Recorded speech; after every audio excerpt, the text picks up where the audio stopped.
السلام عليكم ورحمة الله. هنتكلم النهاردة عن الكيز التالتة، وهي كيز عن الكرونيك كف. تمام. شاب عنده 19 سنة، جايلك بريبيتد تشيست انفكشنز، يعني عدوى متكررة في جهازه التنفسي. تمام. تمام. هو عنده كف وسبيوتم في أول سنتين من حياته، كان يعني أول سنتين في حياته كان عنده كف وسبيوتم، فتشخص إن هو عنده برونكايتس. وفي في ال14 سنة الجايين كان دايما تشيستي، يعني كان دايما عنده مشاكل برضه في جهازه التنفسي. تمام. and he spent 4 to 5 weeks a year away from school، يعني كان بيقعد من 4 ل5 أسابيع شهر سنويا ما يقدرش يروح المدرسة. تمام. يعني زي ما يكون بيحصل فلينج قبل الديزيز، مثلا شهر كل سنة. محددش، انا عايزك تاخد بالك ان هو محددش شهر، عشان مثلا ما تشكش ان هي في السبرينج فبسبب بولينز فدي برونكيال ازمة. لا، هو بيحصل exacerbation للديزيز عادي في فلينج اب بسبب لاي سبب. تمام. وبيقعد فترة ما بيروحش المدرسة. تمام. over the past 2 years، اخر سنتين زادت المشاكل، جه المستشفى 3 مرات، وكان عنده purulent sputum. نقف عند دي purulent sputum، احنا لسه قايلين انها شكلها مش برونكيال ازمة. تمام. البرونكيال ازمة اصلا بيكون white serous sputum، ما بيكونش purulent sputum. بعد كده انت عرفت ان دلوقتي في بص في السبيوتم، يعني في بكتيريا في السبيوتم، يعني هنعمل كلتشر للسبيوتم عشان مثلا ممكن تكون تي بي، والتي بي دي خلاص انت تي بي، انت عرفت انت هو عنده ايه. تمام. او هتكون حاجة تانية ولسه هيبان اهو دلوقتي. قالك ان هو في اول مرتين لا في عمل مزرعة لا ايه هيموفيلس انفلونزا. تمام. بعديها المرة التالتة اللي هي من شهرين فاتوا، تمام، لا عنده سودوموناس. لا عنده سودوموناس. السودوموناس دي اوبورتونستيك بكتيريا. يعني معنى ان هي موجودة ان المناعة واقعة. معنى ان هي موجودة ان في تيشو ديستراكتد. تمام. ان في تيشو ديستراكتد، وخد بالك ان هو كان متشخص ببرونكايتس. يعني فعلا ممكن يكون حصل ديستراكشن للتيشو، فالسودوموناس دي موجودة. تمام. وكانت برضه بكتيريال انفكشن، فده كله بيمهد لبكتيريا زي السودوموناس انها تكون موجودة. لان البروتيونستيك يعني بتستغل ضعف المكان، يا اما التيشو ديستراكتد او هو مناعة الجسم السيستميك كلها ضايعة. تمام. فقال لك ان احنا لقينا السودوموناس في السبيوتم، وهو لسه بي ايه عنده كافينج اب سبيوتم. بعدها هو خف من الانفكشن. تمام. لكن مامته لسه قلقانه، فطلبت ان هي تعمل ايه عينة سبيوتم تانية، فلقيت برضو ان هو عنده سكانتي جروس اوف سودوموناس. يعني لقيت السودوموناس اي نعم قلت لكن لسه موجوده. طب ده ليه؟ لان السودوموناس يا جماعه لما بتلبد في تيشو، هو التيشو ده باظ اصلا، فهي بتفضل موجوده. وكمان هي اصلا عندها ريزيستنس للانتيبيوتكس، بيبقى صعب التخلص منها. فغالبا لما بيحصل سودوموناس انفكشن ما بيحصلش eradication completely after antibiotic treatment. تمام. فطبيعي ان هي تلاقي سكانتي جروس برضه اوف سودوموناس. قال لك الراجل ده ما عندوش اي family history of any chest disease، يعني عشان ما تشكش ان في inheritance لاي ايه حاجه. الابيتايد بتاعته كويسه. ماشي. المكتيريشن كويس، بيعمل حمام كويس، لكن his bowel tends to be irregular.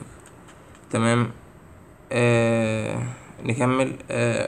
on examination، يعني هو his bowel tends to be irregular، يعني الحمام بتاعه او يعني ايه الدنيا بتاعته ايه في الحمام مش كويسه، مش منتظمه، مش مظبطه، امساك بتاع كلام زي كده.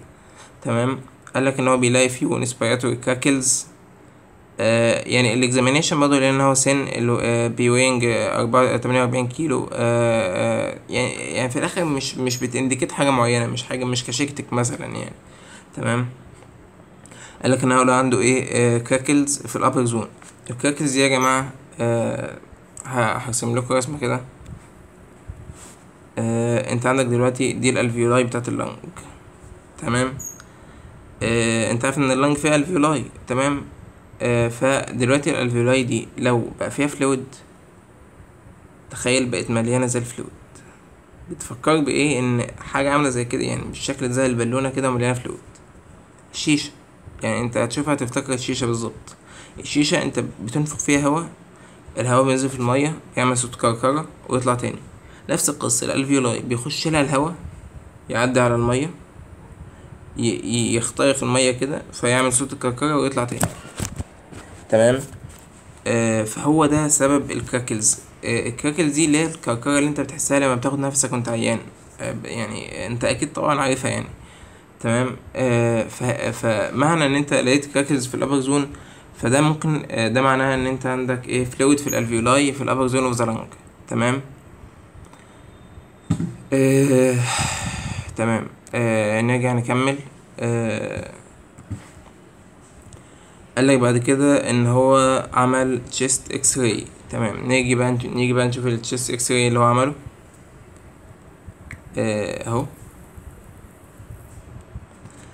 هنلاقي ايه في التشيست اكس راي هنا؟ هنلاقي حاجة او اكتر من حاجة يعني.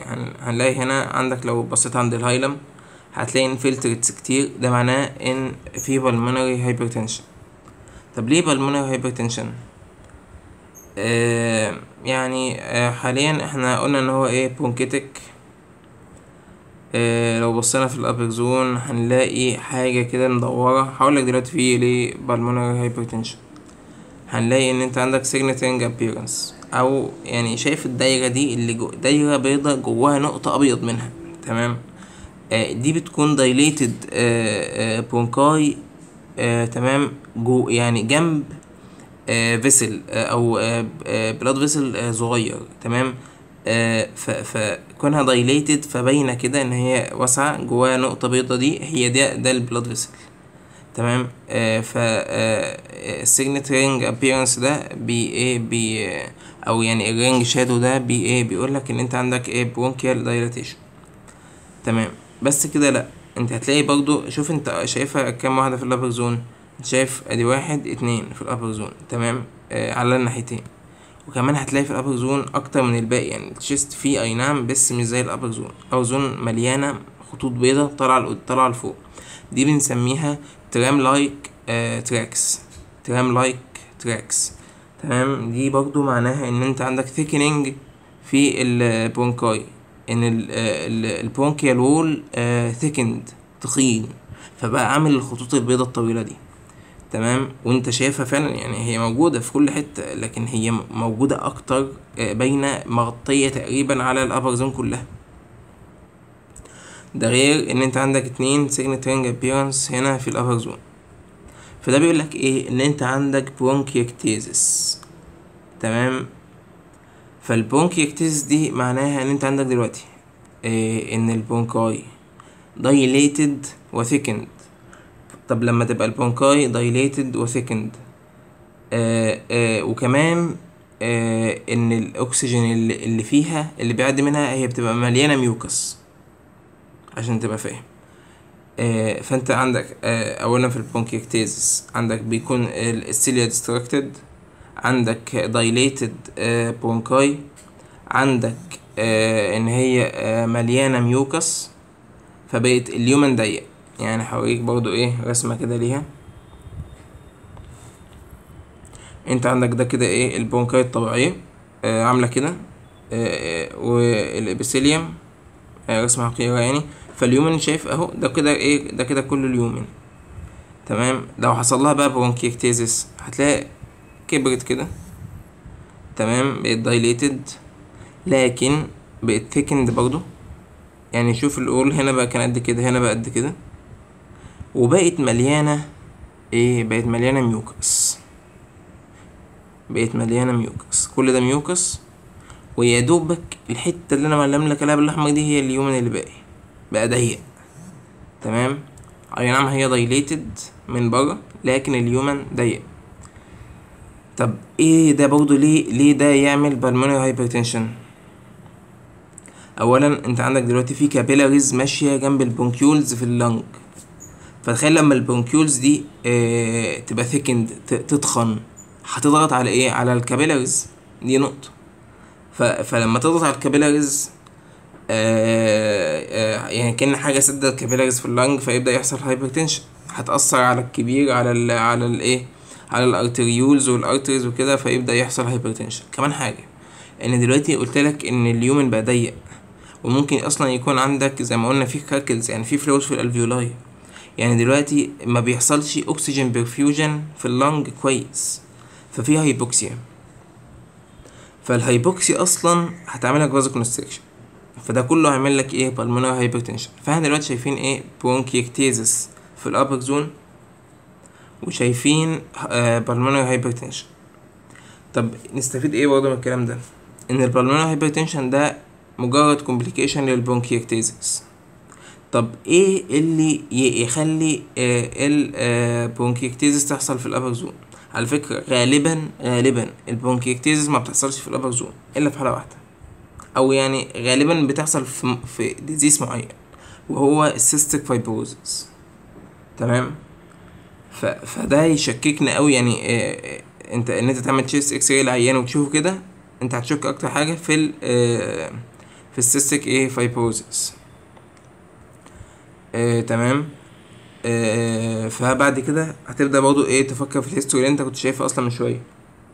هتلاقي ان الهيستوري عندك كان في recurrent chest infection.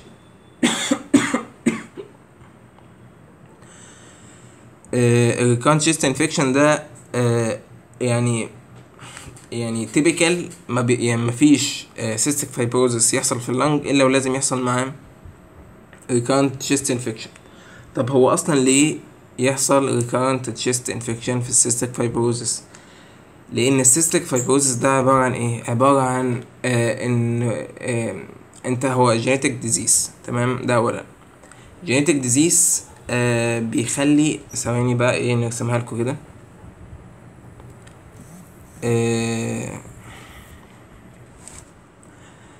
عندك في بروتين اسمه سي اف تي ار بروتين. تمام. البروتين ده لو حصل هو يعني مبدئيا البروتين ده بيعمل ايه؟ بيعمل ايه؟ سكريشن للكلورايد. تمام. في الجسم كله. تمام. فالكلورايد لما بيعملوا سكريشن بيطلع معاه ايه؟ ووتر. تمام. فانت دلوقتي عندك ديفكت في البروتين ده. الديفكت اللي عندي ان انا بيبقى عندي ديليشن. هو بما ان هو بروتين، تمام، يعني بيتكون من امينو اسيدز. بيحصل ديليشن في الامينو اسيدز دي في امينو اسيد واحد اسمه يعني تخيل كده ده البروتين، جينا عند سايت اسمه في امينو اسيدز كتير، جينا عند سايت رقم 508 هتلاقي فيه بروتين اسمه فينايل الانين بنرمز له برمز اف. تمام. لو ده مبقاش موجود بنسميه ديليشن اوف فينايل الانين. تمام. وبيبقى الجين ديفكت ده اسمه ايه؟ دلتا اف 508. تمام. فهي دي مشكلة الديزيز. تمام. ان انت عندك دلوقتي ان الكلورايد ما بيطلعش بسبب الديفكت في البروتين ده، فما فيش ووتر سكريشن بيطلع. فأي أي دلوقتي جلاند في الجسم أو أي حاجة بتفرز ميوكس في الجسم بتطلع الميوكس ده مش لازق قوي. تمام. لأن بيطلع معاه ووتر.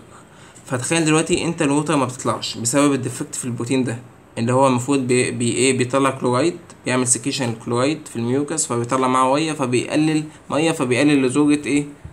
الميوكس. فتخيل دلوقتي البروتين ده بايظ، فهيطلع الميوكس عندك في الجسم كله فيري ثيك.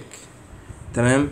فلما يبقى الميوكس عندك فيري ثيك في اللنج هيعمل لك ريكارنت شيست انفكشن. ليه؟ لان لما يبقى الميوكس تخين قوي كده ولازق قوي كده يبقى ايه؟ بيئه حلوه قوي لنمو البكتيريا كده تلاقيه تقدر تستقر فيه، حاجه كده ثابته كده وايه وساكنه، تقدر البكتيريا تخش فيها وتقعد فيها براحتها. تمام. دي نقطه. الديزيز ده يعمل ايه تاني؟ لو حصل في الجي اي تي يعمل لك اوبستراكشن. ازاي؟ انت عندك دلوقتي البنكرياس بيفرز ايه؟ سكريشنز. لو السكريشنز دي ما طلعش معاها ميه هتبقى فيكسك، فممكن تعمل لك ايه؟ ميوكاس بلاج، تقفل لك الدكتس بتاعت البنكرياس. لو المشكله دي حصلت برضو في الايه؟ في البايل دكت، هي البايل دكت بينزل فيها بايل سكريشن، فلو بقى فيري سيك هيحصل برضه ميوكس بلاج جوه الايه؟ جوه البايل، فيحصل لها obstruction. نفس القصه في الانتست الانتستاينال سكريشن اللي بيزفلط الدنيا يعني عشان الستول ينزل. لو بقى فيري سيك هيعمل لك برضه ميوكس بلاج ويعمل لك انتستاينال اوبستراكشن. على فكره ده ممكن يكون سبب من اسباب الباول irregularity اللي عند العيان هنا. تمام. فانا عندي دلوقتي انا مش متاكد، لكن المعطيات بتقول لي ان دي غالبا قد تكون cystic fibrosis. طب انا هتاكد ازاي؟ دلوقتي هو بيقول لك اصلا قول لي الانفستيجيشنز اللي انا هعملها. تمام. اول حاجه في حاجه بنعملها اسمها potential difference across nasal epithelium، وده عباره عن ايه؟ ده عباره دلوقتي ان احنا ثواني هجيب لك برضو صوره. بسم الله.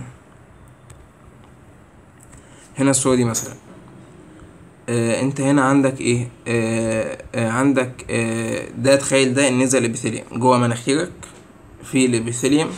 تمام. عندك عندك 2 بروتينز على الابيثيليوم كده، واحد اسمه ابيثيليال صوديوم تشالنج انرجي ابيثيليال صوديوم تشانل ابيثيليال صوديوم تشانل معلش ابيثيليال صوديوم تشانل دي بتعمل ابزوربشن للصوديوم. تمام. وعندك بروتين تاني جنبه اسمه cystic fibrosis transmembrane regulator اللي هو CFTR. تمام. ده زي ما قلنا بيعمل سكريشن للكلورايد.